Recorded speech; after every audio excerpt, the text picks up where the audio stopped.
hello, magandang araw. At noong nakaraan po ay pinlex natin ang aming mangga, ang kakaibang bunga ng aming mangga. Ayan, ipakita ko pong muli sa inyo. Ayan, so ito po yung kakaibang bunga ng aming mangga. Kunin ko na po yan mamaya para pangbinhi. Ayan, so ito po yung aming kakaibang mangga. Ayan, ang lalaki ng bunga ng aming mangga. Ayan po. Ito po ay para sa pagbinhi na lang. Mangga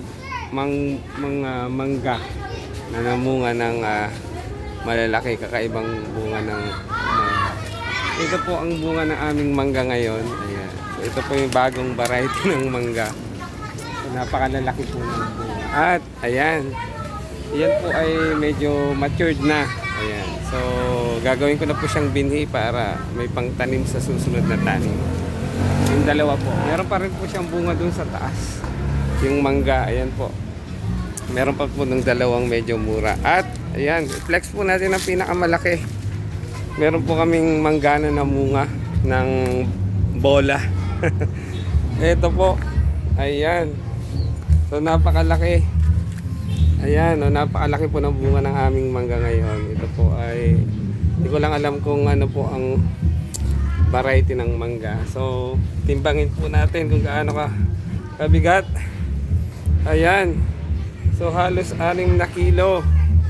6 and 1/4 kilo po yung aming bunga ng mangga. Ayan po, oh. Ayan po yung aming mangga. Oh. Yan po yung aming bunga ng mangga. Ayan po yung mangga namin sa tabi or sa gilid ng aming bahay kubo. Ayan. So kung sa isa po naming bahay-bahayan ay mga kalamansi at papaya, dito naman po ay ayan, meron po kaming puno ng mangga na ito po ang bunga. Ayan. Ayan. So napakalaki po ng bunga ng aming mangga. 6 na kilo. Ayan, 6 and 1/4 kilo po ang bunga ng aming mangga. Mga mangold daw po ang tawag, sabi ni Sir Ludi Domel. So mangold daw po ang tawag namin diyan. Kaya ayan. So yan po yung variety ng aming mangga. So ang bigat po niyan 6 and 1/4 kilo yung aming mangga. Ayan. So ito po ay gagawin ko ng binhi. Ayan, binhi na po yan para sa susunod na taniman. Napakalaki po. Ayan pa po yung ibang bunga para maniwala kayo sa bunga ng aming mangga. Ayan, hindi ko pa po yan hina-harvest. Pinapatigas ko pa po o pinapa-matured ko pa po yan para maging binhi. Yung isa po na yun talaga na napakalaki. Ayan, binhi na talaga. Saka ito po, ayan. Ayan. So ito po yung aming bagong variety ng mangga. Di ko alam po kung ito po ay kalabaw, perico, Indian mango, mangold raw po ang tawag ni Sir Ludi Domel. Sa taas po meron pa po doong dalawa. Ayan, oh. Doon po sa may taas doon meron pa pong dalawang bunga doon. Ayan, doon. Ayun po yung dalawang bunga. Medyo mataas lang po yung bunga niya talaga. Nasa taas. Ayan. So ayan po ang aming mga halaman dito. Ayan, may mga papaya din. Ayan. Meron po akong dalawang puno ng lansones. Ayan. Hopefully baka next year ay mamunga na. So ginagawan po natin siya ng proseso. Ayan, o, ito po. Ito po yung dalawang puno ng lansones na tinanim ko. Ayan. Ginagawan po natin ng proseso na para mabilis. Ayan, mamunga at mamulaklak. Ayan, may kamyas, may tawag dito, may rambutan. At ito yung nga yung mangga, mangold. Ayan, oh, mangold.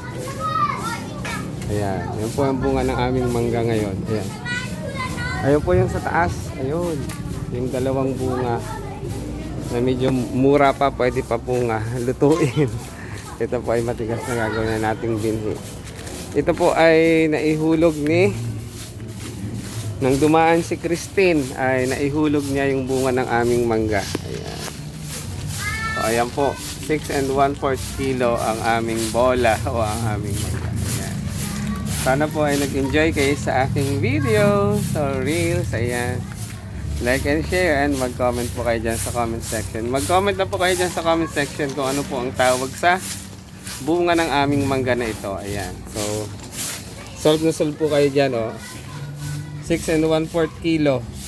Ayan. Mag-comment po kayo dyan sa comment section. Kung ano pong uri ng mangga o variety ng mangga ito. Ayan, si Commander naglilinis. Ayan. Thank you for watching. Sana po ay nag-enjoy kayo sa aking video. Please like and share. And mag-comment po kayo dyan sa comment section. Sa mga hindi pa po na-follow, mag-follow na. Ayan. Mag-comment po kayo dyan. Ano po kaya ang tawag dito sa bunga ng mangga namin na ito? Ayan. Ayan, ang bigat. Ayan, napakalaki po. 6 and 1/4 kilo. Ito po ang aming bunga ng aming ayan, mangga. Ayan. Itabi natin doon sa isang bunga. Gaano siya ka. Ayan, oh. Ang laki. Ayan. Thank you for watching. Ayan po. So, gagawin po natin itong binhi para dumami ang ating mangga. Ayan. Kukunin po natin ang buto. Ayan. Thank you for watching. Magandang araw, magandang buhay.